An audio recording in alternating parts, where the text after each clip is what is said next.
What's up, Sonic movie fans, and welcome to episode 136 of the Sonic Movie Show, the only show that's about Sonic news, and Sonic movie news, and Sega discussions. My name is Ethan, and with me here to noun the verb based off the title is Devin. You'll pay for this, Sonic. That's a good one. I have no idea what that's from. Eggman from Sonic Rush. Oh, I feel like that kind of loosely is going to kind of... Yeah. The vibe we're kind of going with this because someone's going to pay. Exactly. Whether it's the consumer or some poor intern somewhere. Today's episode was going to be Sonic Frontier stuff. We assumed that we were going to have more information. Don't really have too much to really base a whole episode off of, so we figured, you know what, let's talk about Sega itself. What the hell are they doing? I don't know if that's supposed to be in a positive or a negative. It's just a what are they doing kind of a question. Because Sega they've been around forever. Sega stands for service games. Did you ever hear that? Service games. Because they made games of service? Arcade games, game centers. You would buy arcade machines from Sega to put up in your shop, and service games, I guess, that's what they're supposed to be called. Now everything's a live service game. So they if anything, were the OGs they should be real. called Les Sega. Live service. They should go French. That's a route that we can even think about. Oh, that man. we're no longer Japan and America. We're moving all our headquarters to France. We're going to fight Yves Guillemot to the death. I found out today, Yves Guillemot founded Ubisoft with his 3 or 4 brothers. And their mom gave them money to start that up, and she's like... Well, there's a real villain, actually, in France that needs to be taken out, and that's David Cage. So I feel like Sega can join that world war. Move in. That's happening in France. I mean, But we don't like here's the Ubisoft either, but I feel like we need a third party in this. They can third party that, in Battle Royales. That's the best way to win in Battle Royale games is you always third party. You wait to hear that gunfire, and then you go in and you sweep. As Ubisoft executes David Cage, as they're Sega will each other go up. in. Sega will go in and win. Yeah, but I can see Sega as the type of company, unfortunately, to just publish a David Cage game. So maybe it's not. A matter of time. You know what I mean? It isn't a potential. It's I feel like it's just a matter of time before he gets pushed to another production company. Well, it might already be happening. Did you hear about the Star Wars game they're working on? They made no progress on that game. Sega's making a Star Wars game? No. The David Cage. Oh, I know that. Yeah, I'm just saying. They made no progress on that. That'll be trash, and then he's like, oh, where did I go?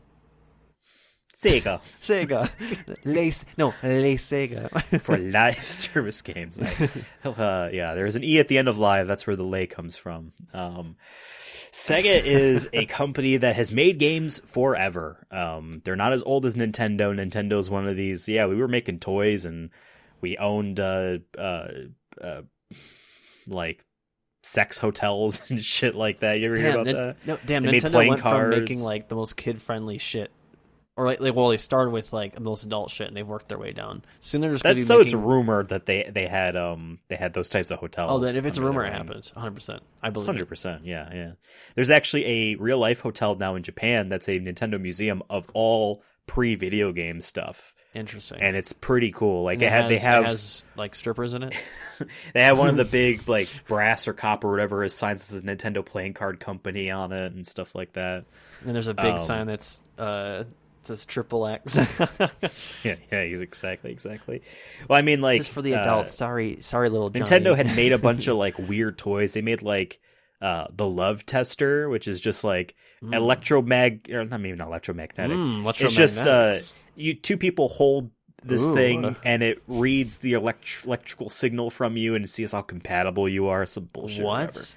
Yeah, I mean they made the Ultra Machine. I mean, which let's was be real. a baseball pitching thing. Nintendo probably could make some crazy sex toys, probably revolutionary sex toys if they wanted to. Probably they have the power. Probably do a lot of engineering and they made the Switch, right? They we've seen these portable. We've done the portable stuff before. But what if we can do a little bit of both?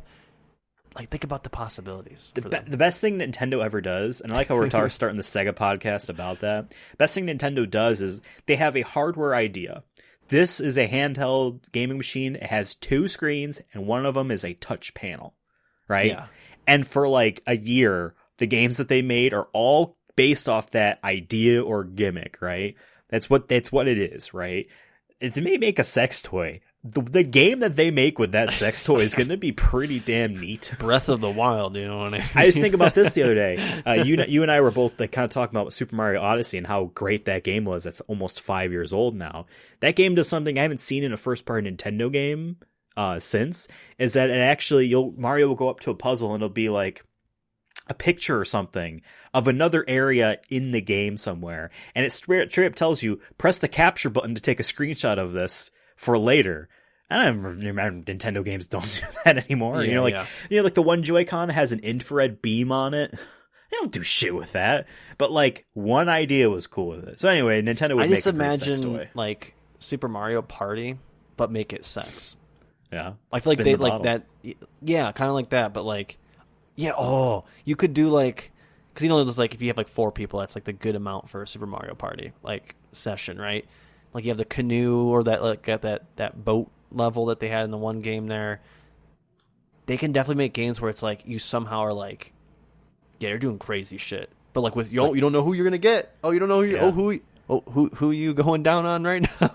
Did you hear that wild story about how this was Fanbyte had broke this like earlier this month?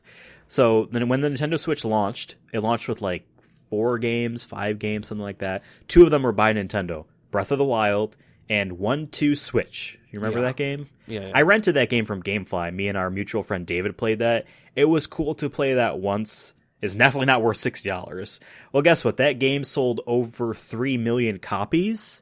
So Nintendo's like, well, this is at a $6 price point. So Nintendo's like, well, this is an idea we can further. Let's make a sequel. They've had a sequel done, Devin, for like a year. They have the printed cases and all that stuff waiting in manufacturing. It's ready to go, but anyone that playtests that game hates it. So they don't know what to do with it. They're sitting on this $60 full... Executives do not want to budge. This is a $60 game. Some people are like, what if we make it $20?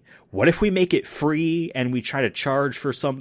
Like, no one likes this, and we don't know how to fix it because it's those ideas. But the main thing that they added is copying Jackbox Party Pack games. The idea was that there is a host named Horse, because it is a BoJack Horseman looking dude, because apparently horse is easy to say in multiple languages and it sounds like the English word for host. He is the host, and up to 100 people can play on their phones involved in Jackbox like games, but the main gimmick is still the Joy-Con weirdness, pretending to pantomime. There was in the article was like bingo, or like everyone on their phones is doing bingo, but you're like the person up there with the cage, and you have to pantomime rolling the thing and then pulling, and everyone that playtests says this is awful.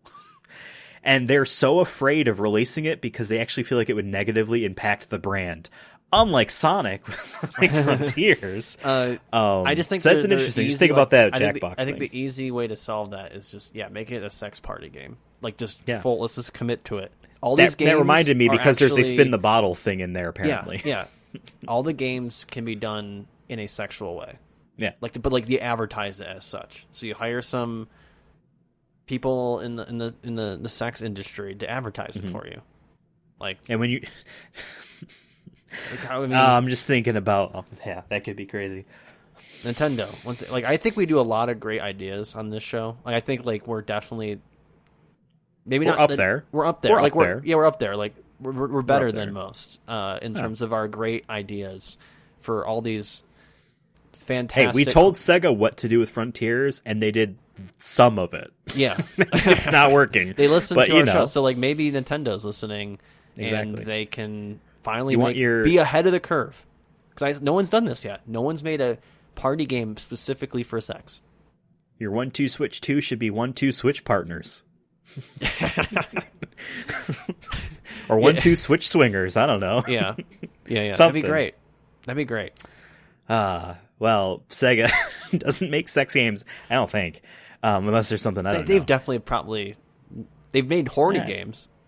They've made them horny games. They make those Hyper Dimension Neptunia games. I think that's by Sega. It's about their own consoles as anime girls, I think.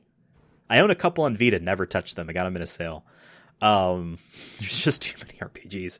Sega, basically what we want to do with this episode, as we're 11 minutes in, about is talk about what Sega is like as a company right now. Is that working for them as much as we people that don't run a business?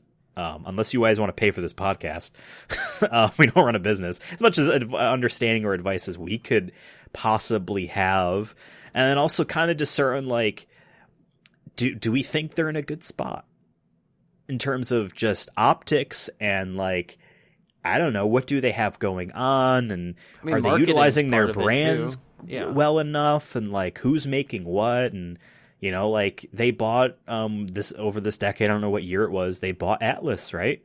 So they own all of Atlas's stuff, including the Persona brand, right?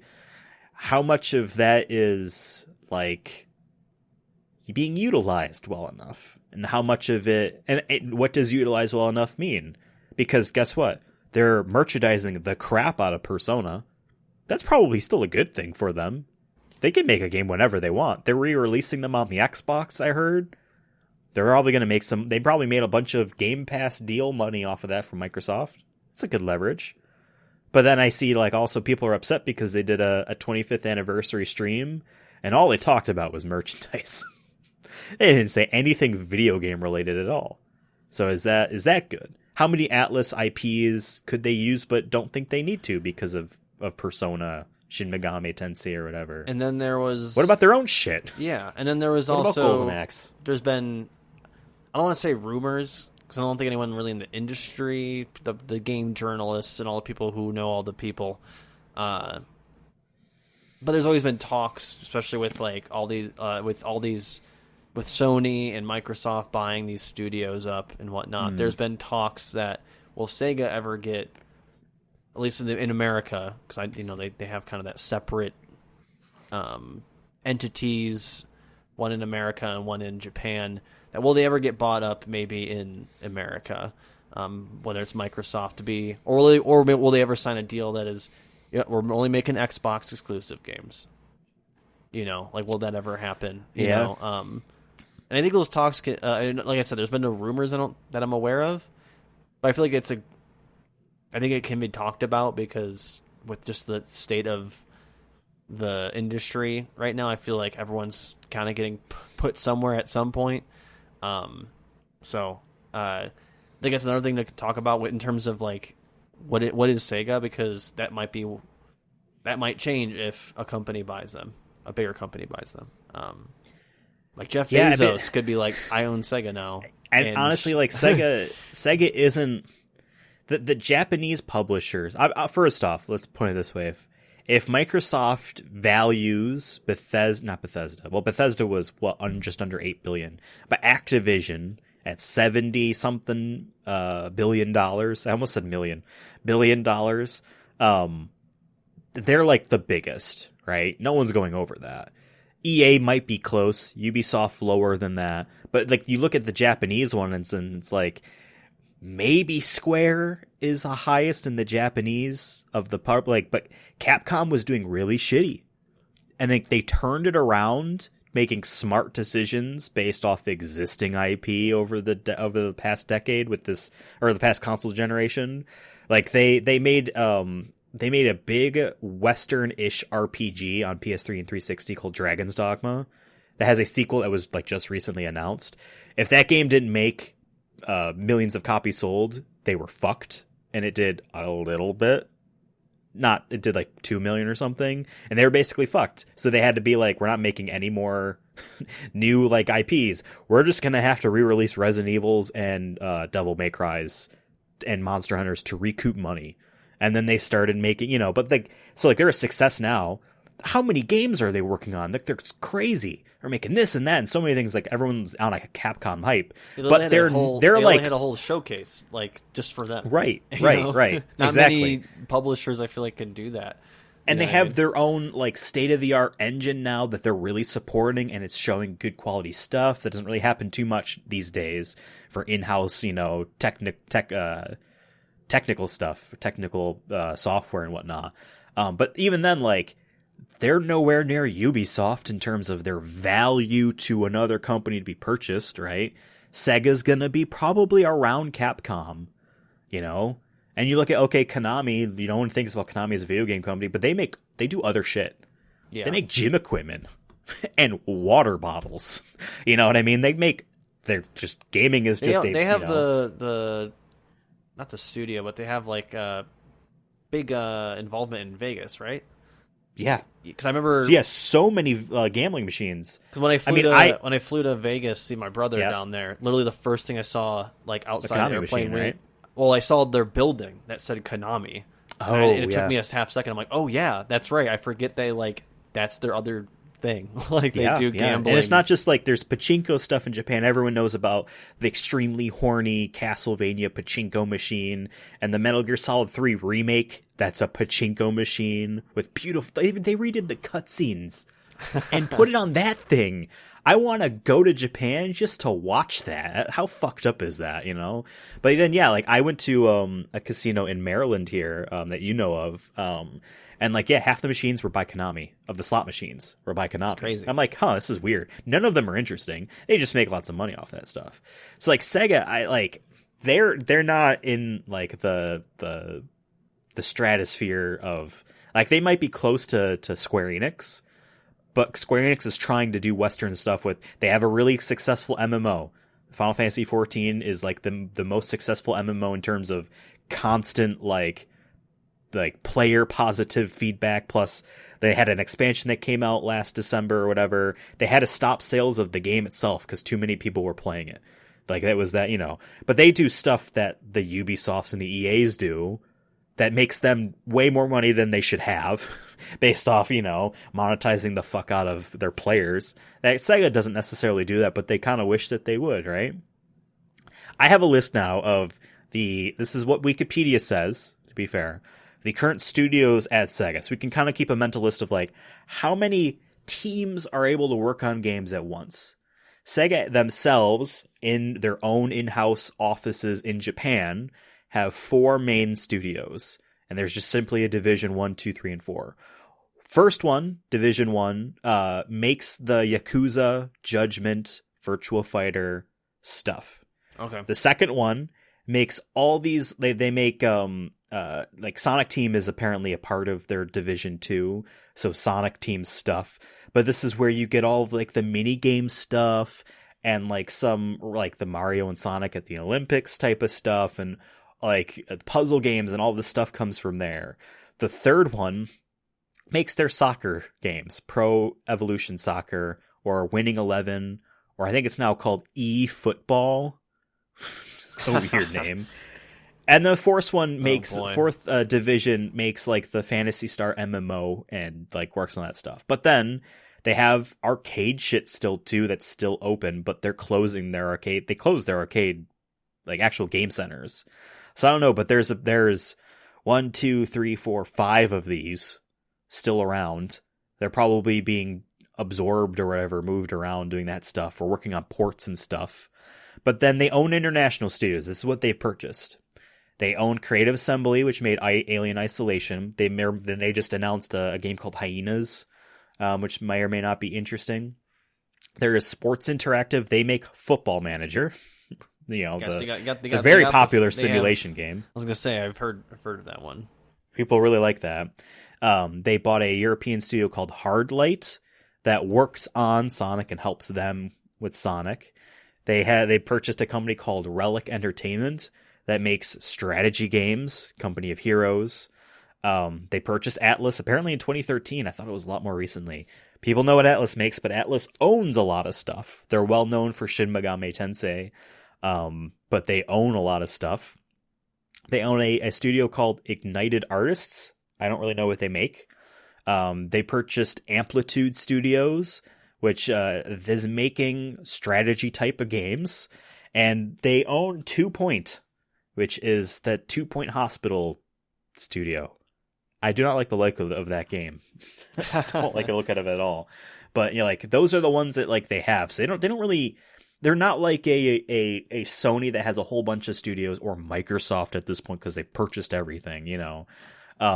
Like Sega doesn't have a whole lot of room to make a whole bunch of different shit at once. It's kind of like upkeep on stuff, and like, you know how like Activision has all these studios that are basically just Call of Duty helper studios, you know? Yeah. Make art, make textures, tell people to yell in a microphone to make death sounds. Like, you know, I imagine all those arcade divisions now kind of just help with Phantasy Star. This is your mission. Yeah. Just have the Halo guy.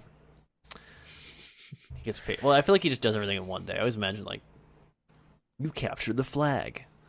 You dropped the ball. He's on Cameo, and people have him say awesome stuff. I think I saw this video. He did a couple of them. Apes stole it. Yeah. I think I saw one, too, where he was like, trans rights, and it's like, hell yeah. Yeah. It's old as fuck too. I love it. Yeah, he's like a 7-year-old dude who just seems like, I feel like he does this known for Halo. Yeah, I know, but it's funny. Like, he seems like the guy who, like, he doesn't do this as his main job. It's like he just like picked this up as like a side gig, and he just is like known now as like, I imagine he like, I don't know, paints bird boxes or something and as his real job. But then he's like, I have a really good voice when I try.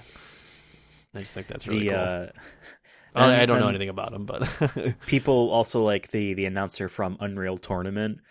But she gets like, there's like different voices, but one of them is like, 4 kill or something, like just very, you know, like people like to make fun of that. But Sega owns all these studios, but it's not a whole lot of them. But there's still like, you have to employ all these people and whatnot. So I don't really know what I guess my point is with this, but that's what they have going on. I feel like they have a lot of just random stuff besides like Sonic. Like that's what it feels like. It feels like they have what like, is Sega? What's their brand identity? Here's some pipelines for money. Like when you think about Capcom, you think of action games. Dino Crisis. Right? Resident Evil is an action game. Yeah. Dino Crisis is an action game. Street Fighter, obviously. Yeah. Devil May Cry. Monster Hunter. They definitely have like a they make action a genre. Yeah, big action adventure. Now, granted, games. they also make like Phoenix Wright Ace Attorney. That's not an action game. That's an adventure game, you could say, right? But like generally, when you think about Capcom, big hitters. You think of they're big hitters of hitting games. Exactly. Yeah. You think of Square Enix RPGs, right? Yeah. Final RPGs, Fantasy, right? Yeah, exactly. That Dragon literally Quest. sums it up. Yeah, yeah. You exactly, could just say Final RPGs. Fantasy. Yeah, exactly. Sega, Sonic, but no, there's a lot of strategy games. There's a lot of they make PC more shit on here. Other shit than Sonic. You know what I mean? Like it's not like Absolutely. They have any like their main focus is not Sonic. That's basically what we're saying. Clear your mind right now. Empty your mind. Sonic is a platformer, but he's also a bright, colorful cartoon character. Mascot. How many others exist in this brand right now that they make currently? My mind is too clear to think of anything. Yeah. Is yours? You know what I mean? Like, so Sega's not Sonic. Does a Xenomorph count? Maybe. But, you know, they're not making the new Aliens game, right? No. The Aliens, like, they don't own that the license anymore, I don't think. They at least don't own it in totality. Alien, I know they did for a while. I don't know if they still do. I don't know, but there's a new Alien game coming out that's like top down, kind of like a Helldivers or something. Remember that game? Yeah. No, I saw the preview for that because I thought it was at interesting. First. I thought it was going to be another one of these. Yeah, but no, it's a top down, which could still be fun. And you know, the Alien, whatever license has gone around a few times. But so it sounds like Sega's not making. Creative Assembly is not making Alien Isolation 2, Aliens Isolation or whatever. But there's definitely a difference between. There's definitely a difference between. Yeah, because there's Alien Isolation, Aliens Fireteam, and Aliens this. Like, there's definitely like. There's respect for the brand, and like Aliens is where you can have your Marines shoot alien, the xenomorphs, and then there's Alien where it's like you're fucked. You know what I mean? Yeah. They're fucked, you're fucked, etc. I mean, there's Virtua Fighter, but like, how many people actually know what Virtua Fighter is? Now, here's the thing. I agree with you because last Virtua Fighter game came out, besides this re-release, was on PlayStation 3 and Xbox 360. Actually, don't know if it was on 360. Virtua Fighter 5 was a PS3 game. Yeah, but they didn't make a Virtua Fighter since. Then they did this re-release. Now, this re-release on PS4. They did a partnership with Sony for the first 2 months. It was going to be free on PS Plus, right? And while they didn't give out any download numbers, and so it was free, but there was a $10 cosmetic costume pack. I think it was $10. But that's just, here's all of these costumes. We're not microtransactions, it's just one costume pack. That sold a lot, apparently. And there was, like, apparently something... A dude went on an interview with the Tekken guy, because the Tekken director has a show where he runs a bar, and he likes to talk and drink with game devs, which is pretty neat. Oh, so it's called like Harada's comedians Bar. with cars. But he makes them a cocktail or something okay. like that. Okay. Also, I love this dude. The Tekken guy's name is Harada. He's like shorter than me, and this dude is a powerhouse. I love him. In any case, so like I almost called it Yakuza. Virtua Fighter dude came on there, and he had a shirt that was very, like, people picked it apart. Like, it said like 8 something on it. It was like, yeah, 8 million people downloaded this game for free. And a lot of people bought that $10 pack. And that made Sega have a wake-up call of like, wait a second, Virtua Fighter could be successful again. And actually, so like the fighting game community, fighting game companies in Japan, so like your Capcoms and your Arc System Works and your, I guess, Sega, they do a roundtable every year. And Bandai Namco's in there too because of Tekken, and they actually make Smash Brothers. I've mentioned this before. Nintendo hires them to actually make Smash Brothers, to physically make it. Bandai Namco's hosted in the past, but Sega wanted to host it this time. First question they ask is, what would a free to play fighting game, is it feasible? And the reason why they want to hear all the opinions from the Capcom guys and and then this guys and that guys, is because they put out a re-release of a game with higher quality models for free for 2 months, and they made a lot of money, So like, yeah, Yakuza's probably, or not Yakuza's actually make pretty good, but Virtua Fighter could come back. I think if they really try, if they make it simple, make it free. They don't try to do any horse shit where you have to really grind to get characters. If it's just every character is free when we make it, it's not like you buy cosmetics. It's not like Apex Legends. Even though we love Apex Legends, like when that game first came out, there was like 3 characters that you had to like play at least 50 hours probably to get them all or whatever. Yeah, I think we both paid for it because we liked the game. We didn't want to really grind for a character and then not even know if we like it and all that. So absolutely. But then they introduce a new character every season, and I probably have less than half of them by now. Oh, same. I remember got back into it, caught it back up, and then I tune out for it seems like 3 months, and then there's 3 new characters, and now there's a whole other I guess Apex Legends. There's a mobile game now. Well, I heard Apex Legends is just having a lot of issues with ranked and all that, so people were pissed off about it. But someone asked me, they're like, "Oh, do you know anything about this?" I'm like, "I know you played this." I'm like, I have no idea. I don't even know who half these characters are, what they even do or look like. Is Revenant still cool? He was my guy. Yeah. I still remember that trailer where they were going to introduce the new legend. It was this one guy, and he comes in and kills that guy in an interview. I'm like, oh, so it's not going to be that guy because he's dead. I loved that shit. That's the fun thing. I remember Revenant was my dude. Still my homie. But I ain't playing that game. We haven't texted him in a while, but we haven't. If I saw him, it would be like we never. I'm torn now because he was my robot daddy. There's a robot girl now who looks like him. I just kill a robot. It's his wife. I'm like, I don't know. Now he has a kid, and he's. Do I have a kid? Too. Should I swap over to her? I want a robot mommy. Virtua Fighter has a good chance of coming back and reigniting the genre of fighting games. I think that's the big thing is if they go free to play. What is the heavy hitters for Sega that general people know? We've talked about this with Sonic, that most people know who Sonic is. They might not have played the game, they might not have even seen the movie, but they're like, oh, Sonic. He's like a blue hedgehog, right? And for most people, Sonic is a nostalgic thing. They're not looking at what Sonic is now. They remember, and that's all they want, Yeah. Sega makes the mini consoles.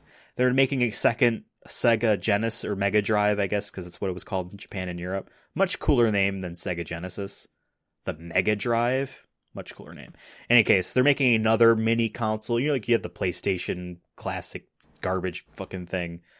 I have one too. It's up in my closet. Shitty. Just because of the quality of what they do is bad in it.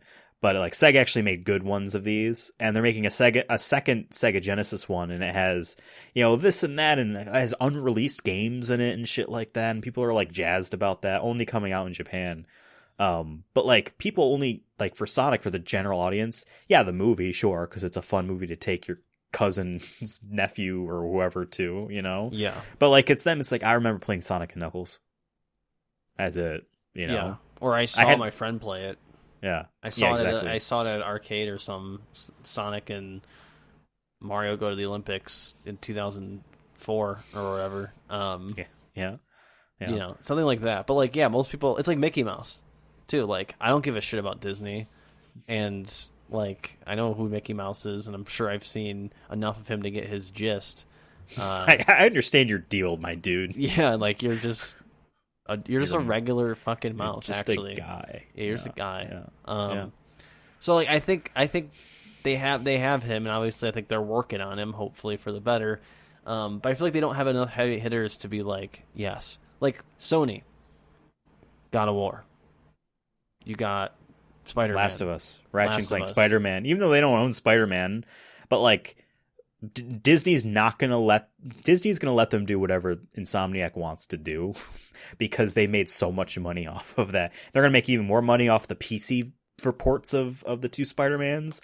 It's the thing I learned the other day too, because Sony bought I forgot what the company was named. Nixes, Nixxes. No idea who this was. It was one of those like, we want to welcome these to the family, and people on Twitter were like, oh, okay, that's weird, whatever. What are they making? Find out in the PC gaming audience, Nixes is considered like in the top 3 best PC like technical know-how studios in the world.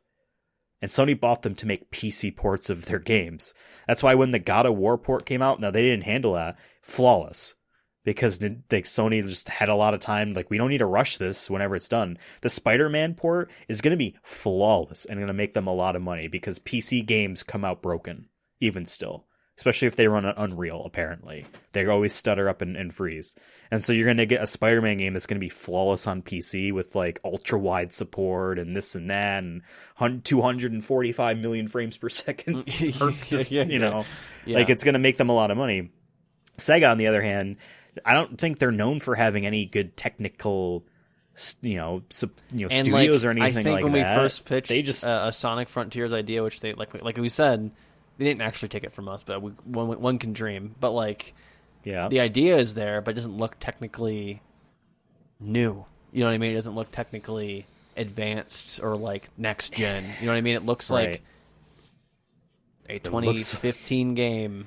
On the PS3/PS4, maybe they're putting it on Switch, you know, like, which is fine. I have nothing against putting games on Switch, but it's like, if this is gonna be a Sonic reboot, I feel like it's gonna be, I don't know, it's just weird. But like, whatever, they're working on Sonic. But I feel like my main takeaway is Sony has heavy hitters, Microsoft has heavy hitters, Capcom has heavy hitters. Square has heavy hitters.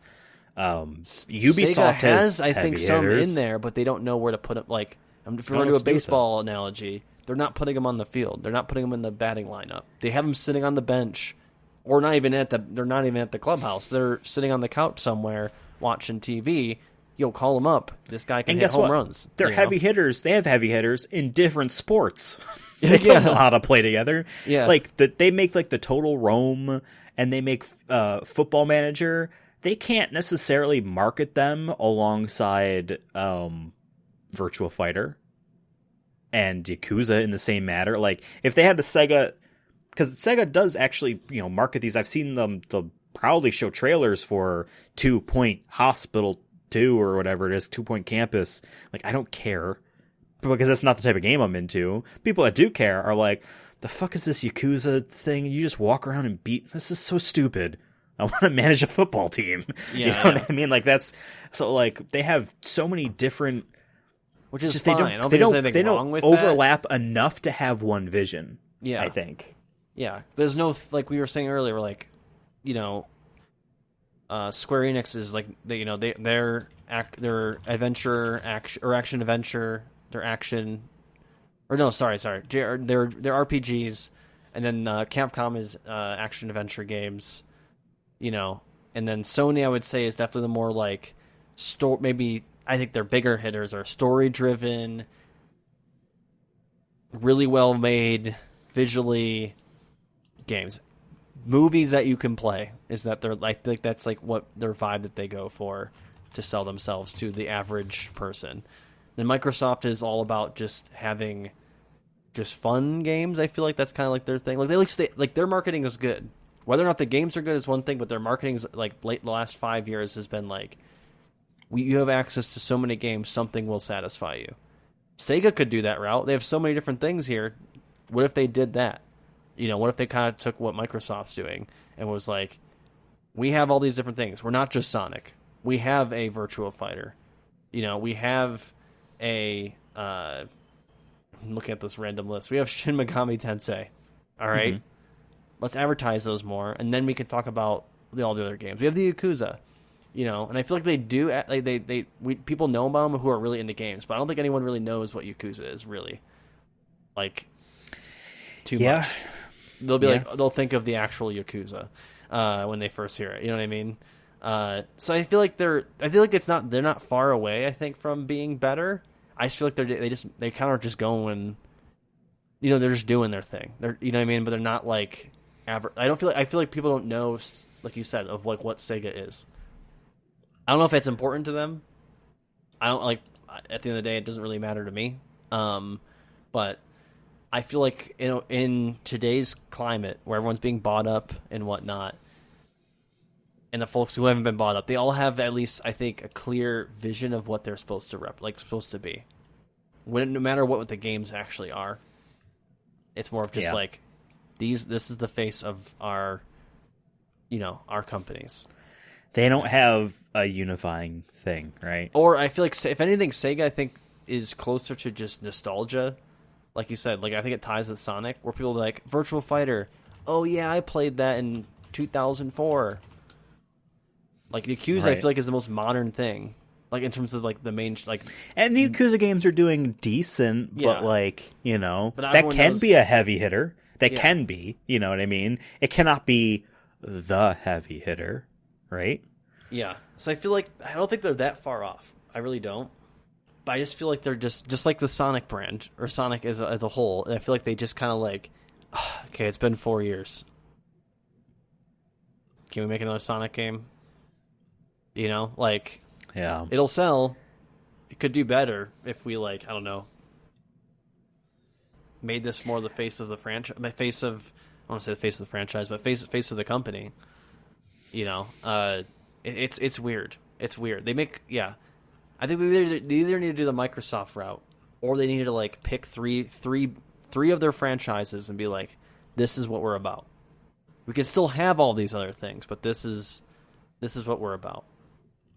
I agree. Shit. In companies I've worked for, I've worked on the marketing side of things. Still do. I try to get myself out of it because I don't really like marketing anymore. But most of these marketing meetings, it's always like, what are 3 things that represent us? What are our 5 things? What are 5 key points that we want people to take away from our brand? And I'm sure they have these meetings. And maybe they do, but I don't know if they are. If you had to give 3 words of what Sega is, positive things. 3 positive things about Sega, 3 descriptor words. If you were now a marketer at Sega and they're like, hey, Ethan, you have to do a PowerPoint presentation about the 3 attributes or themes or something of that regard. I would say classic because of the nostalgic kind of thing. Surprising because something like Yakuza can come out of nowhere and be interesting to you that you didn't know existed. And then, I mean, fun, whatever, but games are supposed to be fun. I don't know, right? You know what I mean? And I would even argue surprising is not really a positive. Because surprising makes it seem like, oh, you're not supposed to be good. This isn't supposed to be, you know what I mean? So I'd argue that's almost like a negative, being like, oh, yeah, we're surprisingly good. All right. So I feel like that's what's a tough thing is I feel like if we don't know it and we're much more, I think, tapped in or care more. I don't want to say care necessarily, but just we play Sega games. We've played me and you have separately played our own plenty of Sega games, and the fact that we can't really come up with like 3 things, but like we had to do it for PlayStation or Sony. Like I said earlier, I'm like, best visuals. Like, it feels like a movie. Cinematics. You're right. So, like, I would guess that would be what? Like, visual direction, right? That's one thing we pride ourselves on here. High production value. High production value. Nothing will be as technically beautiful as The Last of Us Part 2 for a while, you know? Good characters, story. Like, those kind of things. Just worth it games. Just you buy them. You just want them. Yeah, you're in it for the journey. It isn't just the gameplay necessarily. Like there's story. Like there's some games which are fine. I like games that have no story, but like I think a lot of people, average people, get attracted to, Last of Us and God of War and whatnot is because of the story. Oh, I heard the story is good. That's why they're making a Last of Us TV show. Even if you didn't want one, it's because the story was critically well received. Exactly. And honestly, a lot of the game of the years in the last probably 10 years, majority of them I think have a good story, or what people have said is a good story. Witcher, God of War, Last of Us, both of them. These kind of heavy story driven games. Yeah. And the third one is, just having while having those 2 things, I think they have an accessibility would be one where I feel like they put an effort. I don't want to say like accessibility in the sense of like, controller mapping and all that. I'm talking about like being able to, people use it as a Netflix machine. People use it as a Spotify machine, all that kind of stuff. It's like something you have in your home. So it's like a people use it as a DVD player for the PS2 era. People had it just for that. Yeah. Oh, right. I can play games. Oh, it's a double. Yeah, and it was cheaper than most DVD players and better quality than most DVD players. So I feel like those 3 things, like I can just like, and this is just us spitballing on a random podcast. Yeah. You know what I mean? Like I feel like they have so much more to work with. Microsoft, I feel like, is finally getting there on their end of like, and their service-based Game Pass. Right? Yeah, the games are everywhere. We want all quantity. The games everywhere. We want quantity. Yeah. And that's what they got. They have the more games than you could ever spend want. as much money as they can. So I feel like Sega doesn't have those 3. They don't have like a solid 3 things, and it could sporadic. It could be franchises, or it could be themes, like you were saying. Let's take a look, because I found on Giant Bomb here a list of every game published by Sega, thankfully in chronological order, not by alphabet. Let's start from the past 5 years. Let's start January of 2017 and work up to modern day. I'm going to read these games off that they published and worked on. And we could kind of then see like what have they actually made? You know what I mean? Like, where are they going with certain things? So starting I'm just going to read these names off and maybe say what they are if they need to. Valkyria Revolution. That is a spin-off of a strategy tactics game series. I'm not sure what this genre is, but it was a spin-off. Initial D, Arcade Stage 0, which is an arcade racing game in actual arcades. Warhammer 40K, Dawn of War 3. They made mobile ports on all of their old stuff. We don't need to get into that. But so stuff like Crazy Taxis popped up on mobile. Daytona Championship in an arcade. The Alliance Alive, which was a 3D Ace turn-based RPG. Sonic Mania, which is actually like a fun game that came out on a bunch of platforms. Rock of Ages 2, Bigger and Bolder, which is essentially a PC weird game. I don't really know. I remember the first one. I didn't even know they made a second. They made a third one. Too. Yeah. Total Warhammer 2, Sonic Forces, Football Manager 2018, Yakuza Kiwami 2, which is a remake of Yakuza 2, Shin Megami Tensei for like a weird mobile game, a game called Soul Reverse, which is an arcade game that kind of looks like a Monster Hunter type of thing, maybe? I don't know. Total War Arena, Fist of the North Star Lost Paradise, which is a PS4 Yakuza type looking thing, Valkyria Chronicles 4, 2 Point Hospital, Total War Saga Thrones of Britannia, Popolocroi Monogatari Nakria no Namadia to Yosei no Fue, which is an iPhone and Android gacha game. The Sega Genesis Classics. Idola Phantasy Star Saga, which is they made lots of mobile games. Lots of mobile gacha games. And that's a Phantasy Star one. A PS4 game called Border Break, which is a mecha action game. Shenmue 1 and 2 collection, HD collection or whatever. Bunch of arcade games, Transformers, House of the Dead, Puyo Puyo Champions for PC.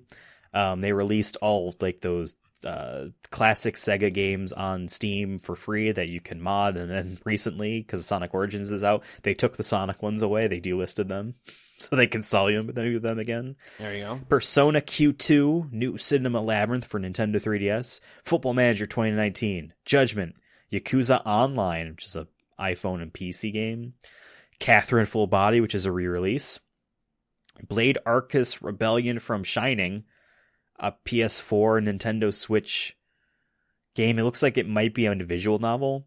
Team Sonic Racing, Total War 3 Kingdoms, Citizens of Space, which I think was an indie game that they published, but it's a turn-based RPG looking thing. Soul Seraph, a side-scrolling action platformer for PC and Xbox. The Olympic Games 2020, the Yakuza Remastered Collection, Fist of the North Star Legends Revive. The first E in the word revive is the only lowercase letter in that name. Turn-based strategy game. iPhone game called Sonic Racing. Super Monkey Ball Banana Blitz HD for the games systems. Mario and Sonic at the 2020 Olympics. Football Manager 2020. Cyber Troopers Virtual On Masterpiece 1995 to 2001 for PS4. Sakura Wars for PS4, which is a reboot of a really old series I don't really understand. Yakuza Like a Dragon, which is aka Yakuza 7. Hatsune Miku games up the wazoo. Bayonetta and Vanquish's 10th anniversary bundle. Of PlayStation VR port of Space Channel 5 Part 2. I forget Bayonetta. And then like they published. They own the rights, but like, you know. Yeah, it's another the fact that I don't remember that is saying something. Here's an interesting thing though. Sega didn't want to publish a Bayonetta 2. They didn't want to pay for that. The only reason why we got a Bayonetta 2 is because Nintendo said we can help. We want put it on our system on the Wii U. Only reason why, because people were upset at Platinum. Like, why is this a Wii U exclusive? And he says it wouldn't have been made unless Nintendo gave us money to do it. Like, you know. Okay, so we're now in 2020. A Total War Saga Troy.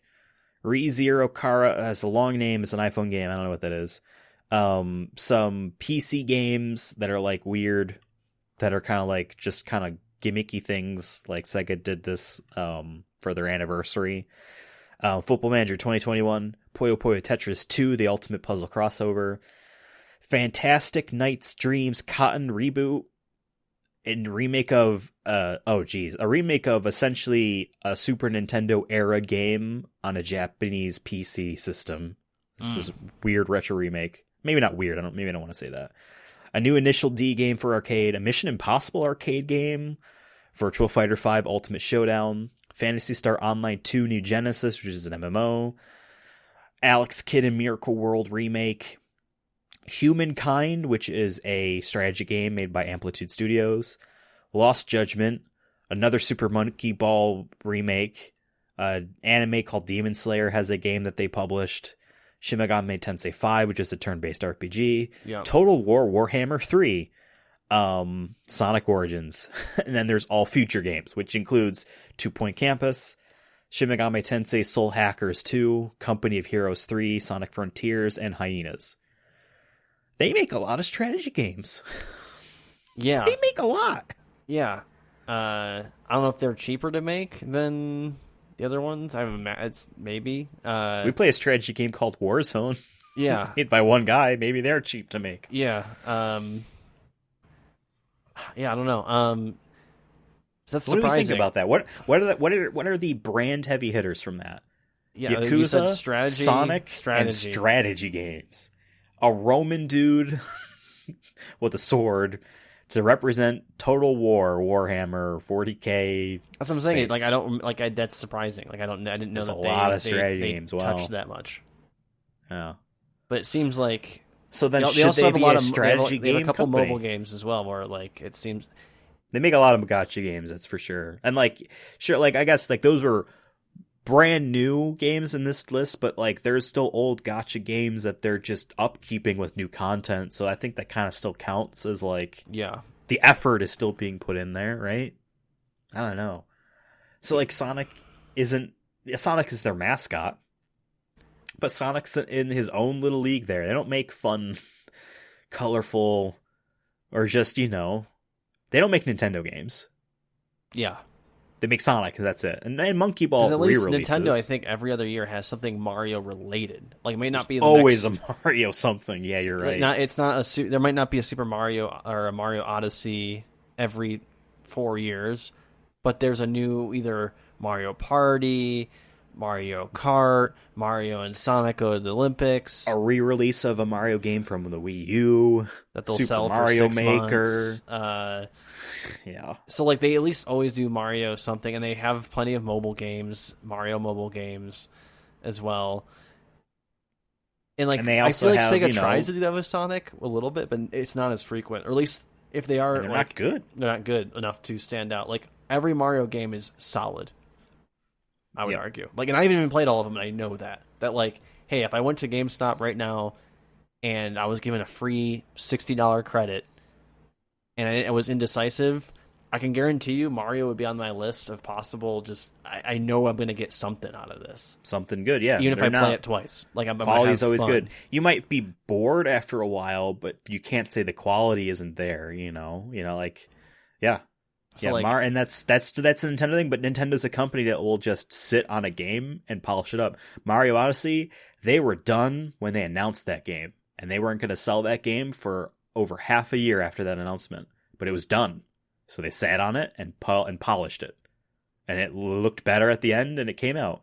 Nintendo has their own tactics strategy game called Fire Emblem series. A recent report is that they've had one of those games done for a year, and they're just sitting on it, waiting for a good time to release it. They have the luxury of waiting. I don't necessarily know if Sonic or Sega has the luxury of just sitting on a game and just saying, when should we release this? Our release calendar is so full that we don't want this game to compete with anything else that we're doing. So let's just wait. Who cares? Like, that's crazy to think about. Imagine if Sony's like, yeah, we could release God of War Ragnarok, but there's a Spider-Man game coming out. Let's just say there is. We have a game coming out this fall, this holiday season. We don't want them to compete. So let's just wait until next year. It's done. Let's just sit. Like, no. Somebody's going to be like, it's out the door right now. You know what I mean? Yeah. It's out. In a lot of companies, it's out the door before it's done. Yeah. So, like, yeah, I think that's the biggest takeaway from this conversation is that Sega doesn't really have, like, I feel like it has the recipe for an identity, but they're not really, like, fleshing it out enough to really, I think, stand out. Or at least, I mean, granted, they're still making money. They're going to be making money. But I feel like, worst comes worst, they start selling off IPs. Sorry, Monkey Ball. Yeah. We need to keep the lights on. You're gone. But, like, I feel like that they could be as received as, like, a Capcom is in a couple years if, like, if they start being like, okay, Sonic Frontiers Onward, heavy hitter. Okay, we're going to make a new Yakuza game. We're going to advertise it as, like, we're going to advertise the shit out of it and, like, put it out there being like, hey, we're known for Yakuza. Okay, and strategy games, find one or two of them and be like, these are the best in the biz. They might be. They might be. I have no idea. But because if I think for a second about strategy games, most of the ones I can think of are on this list. They make them. Yeah. Maybe they do make the best. We don't know that. You and I don't know that. And crazy. We play video games like actively compared to the average person. And like I said, the average person I think could know or at least heard of God of War, Last of Us, for Sony, or Halo. And think about genres for a second here. Who used to make the best shooters? Bungie. People always know because Halo and Destiny is a very fun shooter, right? But like, fighting games, the Capcom fighting game, like that was the genre. Like you knew a Capcom fighting game was good. A Square published RPG, good. You just knew that. But like, you might not realize that a Sega published like, you know, strategy game, like you're building the world type of like they don't make Civilization, but that, you know, genre. Yeah. You might not realize that like all the good shit's from them. And maybe it's not. I don't play these. Maybe they're not good, but they're really popular, so they have to be something, right? Yeah. I feel like the thing is, like, they have, like I said, I feel like they have decent IPs to work with, but I feel like no one realized that they slapped the Sega logo on it beforehand. You know what I mean? Like, the fact that I forgot about Bayonetta says something. Like, Bayonetta's great, and it's like, oh, I didn't realize that. I forgot that Sega made that. Well, I remembered Platinum, but before Platinum I remember. it, yeah, but you know what I mean. You know what I mean? Like, the fact that you'd forget that they're attached for sure. Know? Yeah. Or I mean, like, you know, everyone knows Resident Evil. And comes from Capcom. that's a great thing to point out too. When Platinum was first founded, they made a deal with Sega for 4 games. They made 4 games with Sega, and then that was their initial contract. But then they made a 5th game, and I actually have that 5th game in a stack. I just recently purchased it. Platinum made 4 games for them: Bayonetta, Vanquish, which is a Shinji Mikami game, and it's awesome. They made a DS game, I don't remember what it was called, and they made a Wii game called Mad World, which was a black and white with red blood action game. It did not sell well because the audience was not looking for an M-rated, you know, Sin City, the graphic novel, black and white. You know, remember that movie that was like all black? It was like kind of like that, and it was like really gory, but like a standard definition Wii game. You know, like they made those 4 games. None of them, besides maybe Bayonetta, made its money back, but everyone loves Platinum. And then they made a 5th game for them that was called Anarchy Reigns, which is a Mad World sequel, but like doesn't have the name attached because that game didn't sell well. But everyone loves Platinum's games. Imagine if Sega stuck with that and just said, we don't care, we're going to keep, because everyone loves of the stuff that Platinum makes.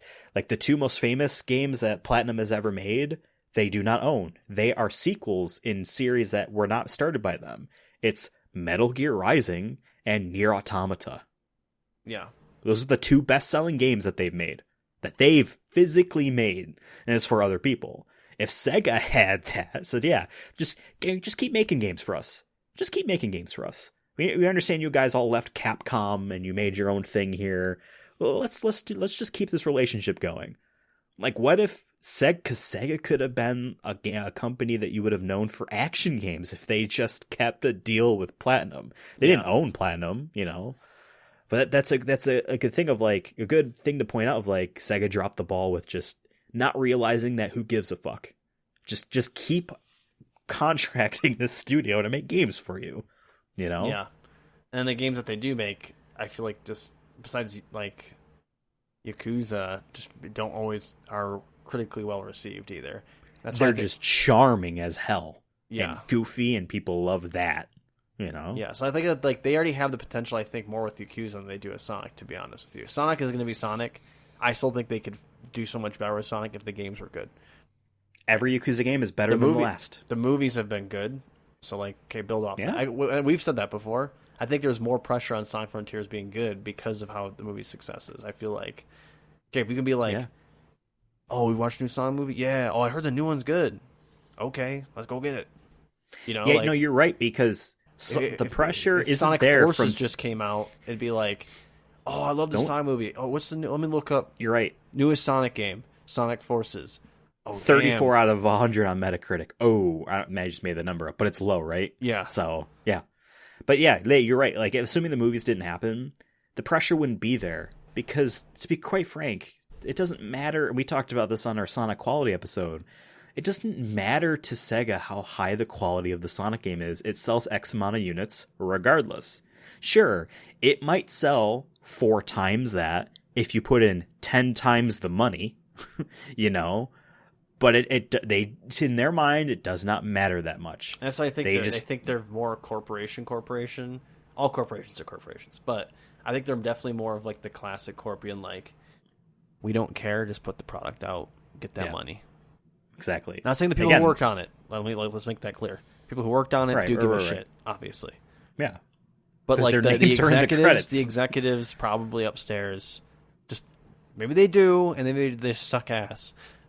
But it seems that based off what we've seen historically, is that they're not afraid to just be like, don't give a fuck, put it out. Yep. I mean, Lily, it's Sonic. By the way, it's Sonic's birthday today. It is the time of the recording. Yeah. Yeah, and Michael Jackson did make Sonic 3 music. Yeah. Confirmed. There's your news piece.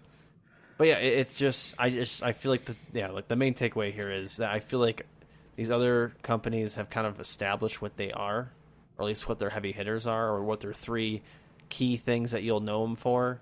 And Sega doesn't really fully have it. I think they have potential. I don't think it's completely, there's nothing there. They're not dead in the water. No. By any means, but yeah.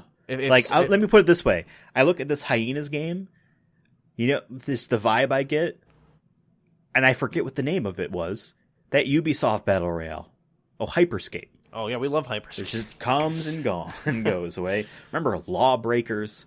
Came and went. That's it, right? It's just these games just come out of the ether. There's a good chance that this game will be dead in a year. This seems like a nostalgia game, which maybe like we said, maybe it's the first thing that came to our mind when we think of Sega is classic. So maybe it might work in their favor, being like, this is the nostalgia shooter. Look, this gun makes a Nights into Dreams sound effect. Maybe I actually don't really know. There's the Knuckles gun in it. It shoots his knuckle spikes from his glove. Shadow, I meant. Because he actually had a gun, but okay. It doesn't matter. Yeah, I'm sure there'll be a fucking Desert Eagle.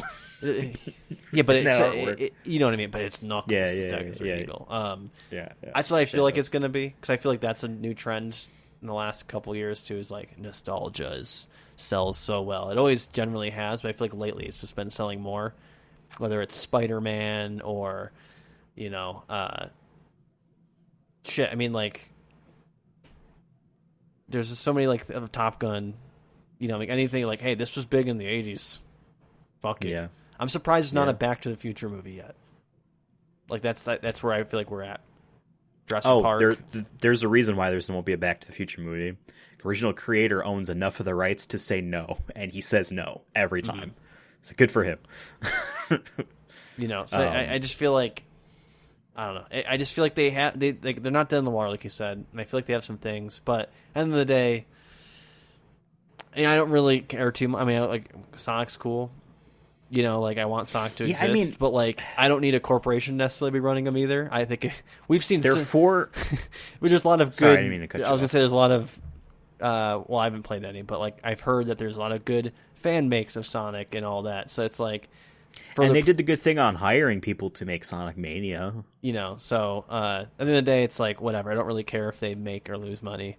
But I just think that I think they could easily be making more if they just kind of establish themselves and have some street cred. You know what I mean? I have two things to say about that. Or exactly. I have 2 things to say about that. Number one, I guess the 4 brands Sega has, Sonic, Persona, and just all the Atlas stuff would just be lumped into there.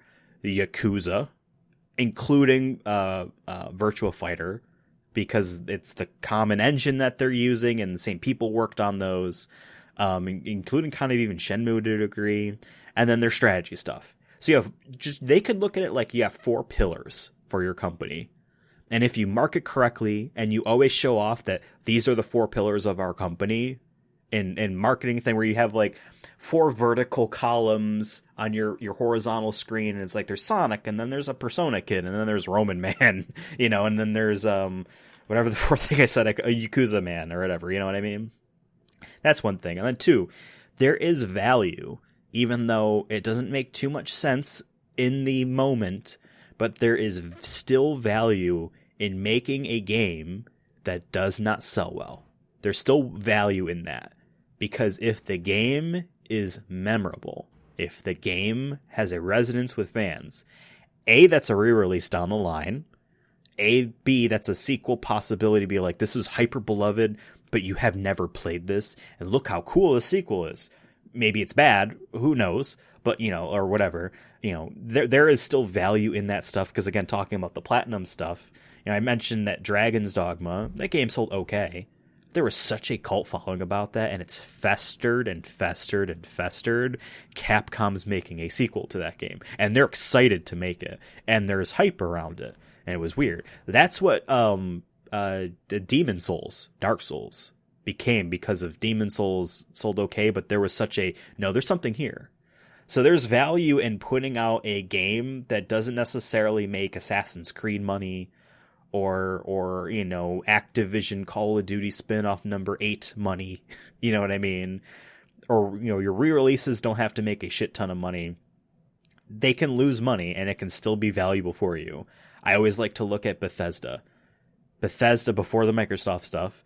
They made the Skyrims and the Fallouts, you know, that's what the Bethesda game studio company made, but the brand itself, the publishing itself, they would come out with Prey. I don't think that game sold very well. Beloved. And Arcane has existed on fame from that type of stuff. And then when Deathloop comes out, and it sells actually pretty well because you have Sony coming in and actually wanting to back it. And then there's that Redfall game coming out next year that obviously is a Microsoft thing that it looks like it might be successful because of just constant fame from, like, I heard Dishonored was good. I heard Prey was good. I never played them. But there's this Redfall game that's coming out. Looks like you're a bunch of kids fighting vampires on an island off the coast of Maine.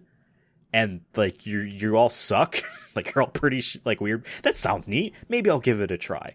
Like, there is still that. And, like, that's obviously what Platinum has been. Everyone loves Metal Gear Rising. And it sold okay. It sold better than anything they've ever made, and it's selling really well now. It's selling really well now on Steam because of memes. Because that game is beloved, and it's a good game, right? So I think it's okay for them to come out with weird ideas they fund money into that are legitimately good, that don't make money back, because it's okay, sure, you keep making your Sonic. If Sonic needs to come into the piggy bank, if Sonic needs to become a piggy bank where they just churn out garbage just to fund other interesting shit, I think maybe I'm okay with we sunset Sonic. It's sure, you just make shit now, just so that we can make interesting things. I don't know, that's a stretch and they would never want to do that, but I don't know. I kind of rambled there at the end, but, like, you understand what I'm saying, right? Yeah. You can be the cool company that makes cool things and you say fuck it to money because you make money off of this and that. Activision could have been that. You know how much money they make off Call of Duty? Fuck, have Vicarious Visions make something weird. Have it not make any money. It doesn't matter to you. No, okay, they make Call of Duty now. Or no, Vicarious Visions got molded into Blizzard. Yeah. Great. You know they're going to make a Tony Hawk 3 and 4 remake? And Activision said no. Go work on Overwatch or whatever. It's lame. Want to wrap this up? Yeah, I mean, I would say that, like, I think that's, I don't know.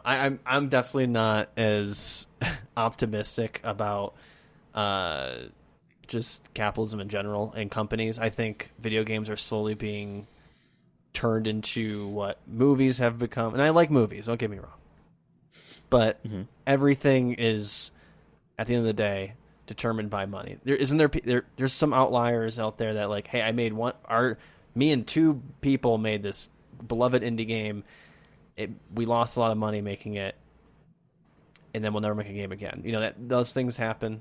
We're talking about Warzone, Warzone.com, not Call of Duty Warzone, made by one person, and he does it as full time. But even then, he still has to do things to make money. You know what I mean? So, like, yeah, you might be right. The one way to do that, I think, is, or I'm going to agree with you with, is that, like, oh, you can turn Sonic into the piggy bank, so you can do the cool art stuff. I just feel like long term, eventually everything's going to be so, like, you're not going to see it as often. So I guess my thing is, I hope if they do that, they do it sooner, because I feel like down the line, everything's just going to be, hey, we, like, outside of the nostalgia thing I was talking about earlier, we need to make another of this. I mean, Fast and Furious we love, but there's a reason those keep coming out, because they keep making money. Yeah. Even if they're shit, it doesn't matter. They keep coming out. Marvel's another perfect example of this. How many TV shows? I don't give a shit about. I don't even know who Miss Marvel is. Who is that? No, who the fuck is Moon Knight? You know, and I heard Moon Knight wasn't even that great of a show. Why would I watch it then? Or, like, it's Star Wars. all these things are being franchised. Oh, yes, you know what I mean? yes. And like, I like franchises. Don't get me wrong, but there's a overarching historical fear of mine, or fear based off history, is that like in video game, we gotta forget the video game industry is still new. I would say, like it's new, but it makes more money than the film industry, which is also a thing we have to put into perspective. Yes, it got a lot of money really quickly. Yeah, but I think with that, in turn, people are gonna start. And we're seeing it now. Like companies are buying other companies, and my fear is down the line is there's gonna be a lot less indie games, and there's gonna be a lot less weird shit because of people just we need to make the money. We're gonna close this studio. Oh yeah, we could make a new Tony Hawk, but Call of Duty makes us more money, and we're always gonna go for it. We need to keep getting bigger and bigger and bigger and bigger. So it's just like. And that's not saying like don't like video games. You know what I mean? It's just for me. It's just like you see that, everything is like that. In every other industry, I think it's inevitable. I still love. I play Call of Duty Warzone. That's cool. There's going to make another one. I don't know if I'll check it out, but like Godzilla, but the same shit. Toho could put a crappy Godzilla movie out. I'm going to go see it because sure. You know what I mean? It's the same thing. It's just I feel like in reality, I'll buy a Kingdom Hearts scratch and sniff postcard. Yeah. You know. So for me, it's just like I understand. I feel like at the end of the day, like that's my thing. I'm not trying to be doom and gloom necessarily. I think it's just an observation of just everything else around us is turning into 2 or 3 entities with the goal of, and they do. And there's 2 goals. Yeah. Because what you're saying about the biggest things are the only things that will be around is true. I think to a degree. Because yes, you can look at Sony, for instance. All they really want to make now, as the company itself, is the gigantic, high as fuck production value, story-based game. Like, yes, they are making live service games. That's why they bought Bungie, to help them realize that with their expertise. And they see the middle ground games as something that they can help publish that someone else makes. Like small indie, like the AAA indie games, like the super giants that make Hades, and all that stuff. Like those are AAA indie because they're a studio that's independent, but they got talent and money, and the production values are higher than something people are making on Steam. That's a passion project that they just don't have, whatever, right? As big as fucking humanly possible, right? They closed down Japan Studio, which made so many weird little things that Sony was like beloved for in the early PlayStation era and PlayStation 2 and in the PS3 era. And they kind of just helped on things for PS4. And then Sony basically shut it down. They absorbed all those around. What kind of games did they make, just for reference? This thing is just so many. Anything weird from Japan? Ape Escape is one of them. Okay. Your Astrobot. That's by Japan Studio. The Eco and Shadow of the Colossus and Last Guardian, Japan Studio worked on that. Everybody's Golf and the golfing games, they worked on those with Clap Hands and Camelot back in the day. It's just so many things. I can't even trying to think about them is hard because they made so many things. Anything weird in Japanese that's by Sony is from them. They made a pinball game I have called Flipnik. It's just a pinball game, 2005 I think, for PS2. That's so weird, and they made it. And Sony didn't have the believability that it would sell well in America and Europe, so Ubisoft and Capcom helped publish it in the West. They helped work on Demon Souls and Bloodborne From Software.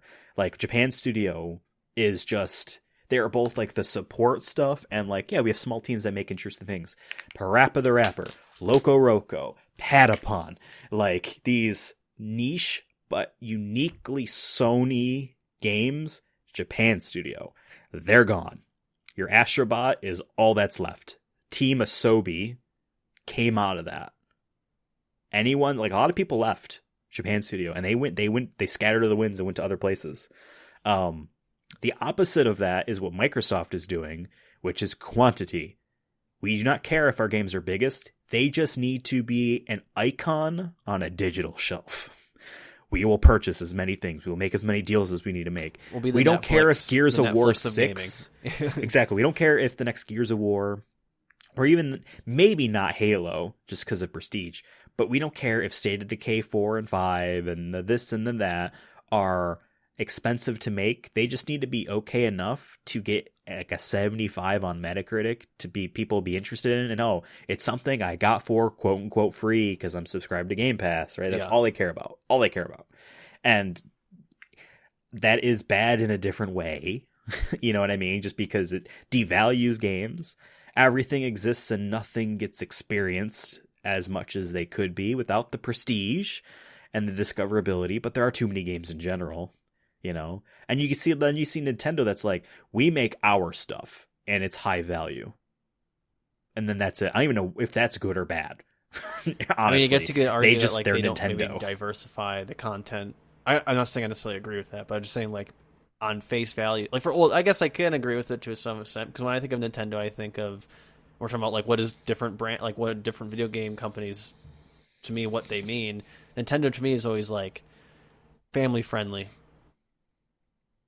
Like they're not gonna drop a Last of Us, obviously. You know what I mean? Like they'll try to publish once from in a some while. Japanese company. That's how we got Bayonetta. And they got like the Ninja Gaiden guy to make. They got I feel like bullied into publishing his game, but they every now and then they'll publish someone else's as like an exclusive, but they ain't making that shit. You're right. So like Pokemon. Family friendly, but also guaranteed fun, and the value of Nintendo games do not go down, man. I was looking at trying to collect Nintendo GameCube stuff. Fuck, I ain't touching that. I'm glad I have the stuff I have. I'm glad I do. I ain't spending $60 for a game.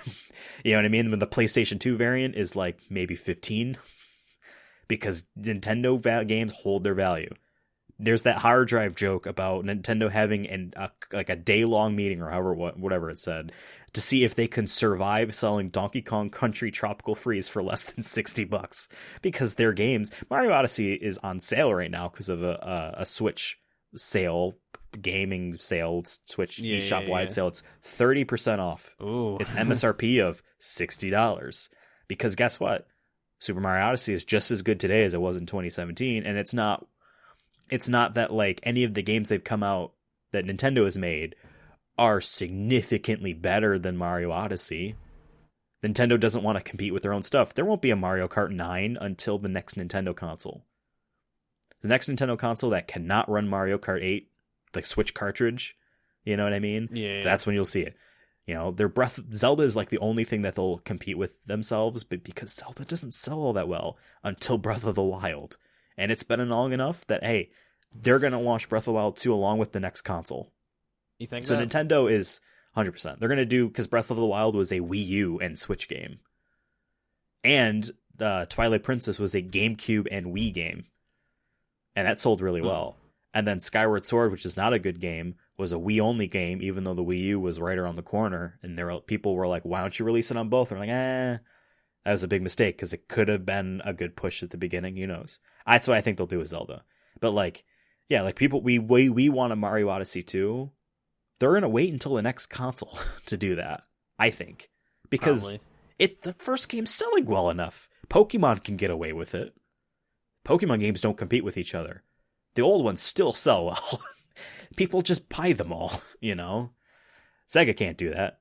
What does Sega have to do? They have to find their niche. If it's strategy games, so be it. But just have an identity, Or make, like I said, I still go back to, I think Sonic Frontiers is going to be a big moment in maybe not in the long term, but in the short term of the next, I would say, 5 years for them, of like, what is Sonic good yet? The movies are good. Yeah. We'll see. We had our Sonic Frontiers kind of talk. I'm not confident in it. I would love to be proven wrong. I would love to be beaten mercilessly and senselessly by Sonic himself. Game of the year. That's my expectation. I would be ecstatic if that was the case. Ecstatic. I think that'd be hilarious to me. Like, it'd just be like, one, it would prove everyone wrong, and also be like, he's back, boy. He's more than back. I mean, like, if he gets Game of the Year, like, Nintendo got to start looking at Mario and be like, bro, he only got one ring, too. He only got one championship. Mario only got one championship, right? He's only won one Game of the Year, right? Mario did he win with Mario Odyssey? I thought he did. No, Breath of the Wild did. They came out the same year. Damn, Mario don't have a ring. You don't. Yeah, you don't. Well, I mean, I guess you're just assuming that Game Awards are the end-all, be-all, because they're not. I would say, if anything, I guess DICE Awards, because it's by the people that make the games vote. I just like that. I just like the idea of, like, there needs to be, like, who's the LeBron James? Honestly, Last of Us is a LeBron James right now. They always win.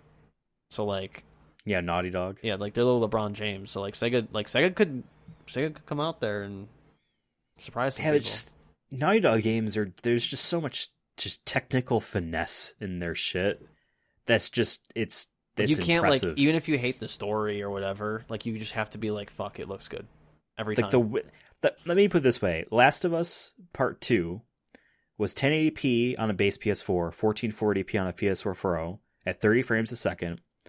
It did not use a dynamic resolution. So many games do. It did not. That's a locked 1440p at that quality. And the textures are extremely high quality. There's so many models of stuff in that game world.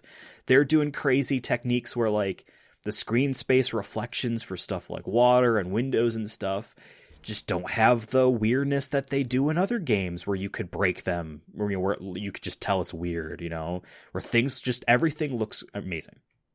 And there's just on another level just because they crunch like crazy, I mean, that's what I don't want from Sonic. Don't learn those lessons from people. But you're right. I guess Naughty Dog is LeBron. Sega and let the workers make the games.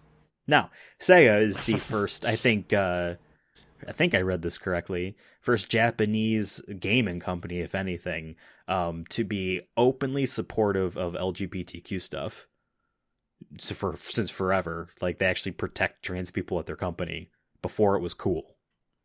I think I said this last year. They're the only company that when they do the rainbow logo for June, like, they deserve it more than others, at least. Yeah. Than like, oh yes, here's Walmart, and it's kind of has a green and an orange in it now. You know what I mean? Whatever. We're at Sonic Movie Show on Twitter. Devin's on Twitter at CursonaFun.